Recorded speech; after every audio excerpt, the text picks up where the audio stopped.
J'ai pas revu de film de Vigo depuis des années. J'ai vu une ou deux fois l'Atalante, peut-être deux ou trois fois. J'ai vu À propos de Nice, j'ai vu Zéro de conduite, je pense quand j'étais enfant ou adolescent. Je me souviens exclusivement de la scène fameuse de la bataille d'Oreiller avec les plumes qui voltigent. Et à propos de Nice, il me reste deux plans successifs, je crois, sur un homme qui bronze, qui se fait bronzer, qui s'expose au soleil et qui est d'abord une peau normale, et puis dans le plan suivant, il est tout grimaçant et il est devenu noir. Je ne sais pas pourquoi cette image m'a frappé, et c'est à peu près tout ce qui me reste du film.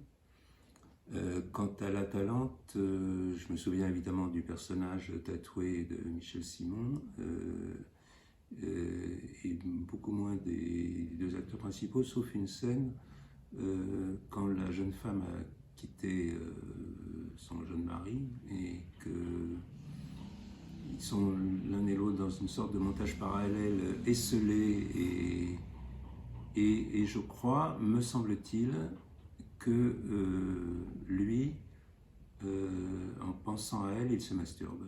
Ce qui, évidemment, à l'époque, était quelque chose d'assez audacieux, même si, évidemment, c'est un gros plan sur son visage et qu'on ne voit rien. Ça m'avait frappé. Et ce qui me reste de tous ces films, c'est le sentiment de liberté et de plein air.